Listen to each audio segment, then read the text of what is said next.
প্রতিহিংসার কারণে কিন্তু তিনি তার শিক্ষা জীবনের কার্যক্রম শেষ করতে পারেননি।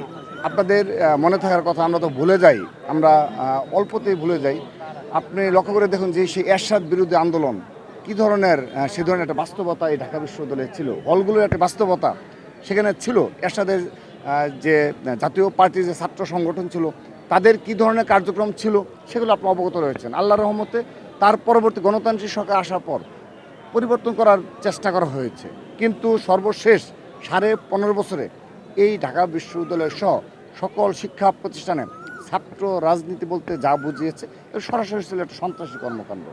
তো আমরা চেষ্টা করেছি, আমরা বলবো না যে ছাত্রদল শতভাগ সফল, আমরা বলবো না জুলাই আগস্ট গণঅভ্যুত্থানে যে স্পিরিট ছিল তার শতভাগ আমরা অক্ষর অক্ষরে পালন করে বাস্তবায়ন করে ফেলেছি, আমরা সেটি বলবো না। কিন্তু আপনারা দেখেন এই প্রায় 2 বছর হতে চলল, আল্লাহর রহমতে এই আমাদের আজকের প্রধানমন্ত্রী জনাব তারেক রহমান যে কারণে তার শিক্ষা জীবন শেষ করতে পারেননি, আপনি 2 বছরে একটি দিনের জন্যে 1 ঘন্টার জন্য ছাত্রদল সে ধরনের কোনো পরিস্থিতি এই ঢাকা বিশ্ববিদ্যালয় তৈরি করতে দেয়নি, কিংবা নিজেরা সেরকম কোনো ফাঁদে পা দেয়নি।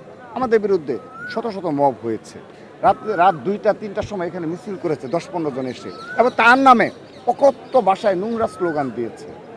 এইখানে আমরা দেখেছি 20-25 জন মিলে রাতের অন্ধকারে, সেটি রাত 1টা-2টা গভীর রাতে এই মিছিলগুলো হতো, আমরা দেখেছি সেখানে অত্যন্ত নোংরা স্লোগান ভাষা দেওয়া হতো। কিন্তু আমরা ছাত্রদল অত্যন্ত সহনশীলভাবে সেগুলো মোকাবেলা করেছি। আমরা জেনেছিলাম যদি আমরা সহনশীলতার পরিচয় দেই, আমরা যদি নতুন ধারার ছাত্র রাজনীতিকে সত্যিকার অর্থে লালন করি, অবশ্যই সাধারণ শিক্ষার্থীরা আমাদেরকে অ্যাকসেপ্ট করবে। আজকে দেখেন, আমরা আবারও বলছি, আজকে আমরা কোনো স্লোগানে মুখরিত করিনি। আমরা নতুনভাবে তাকে শুধুমাত্র করতালির মাধ্যমে জাতীয় পতাকা উঁচিয়ে তাকে আমরা অভিনন্দন জানিয়েছি। আবারও বলছি, শুধুমাত্র শিক্ষা প্রতিষ্ঠানের নেতৃবৃন্দ যেন ক্যাম্পাসে প্রবেশ করে এবং কোনোভাবেই ব্যানার ফেস্টুন যেন রাস্তায় পড়ে না থাকে, আমরা সেই বিষয়টি নিশ্চিত করেছি।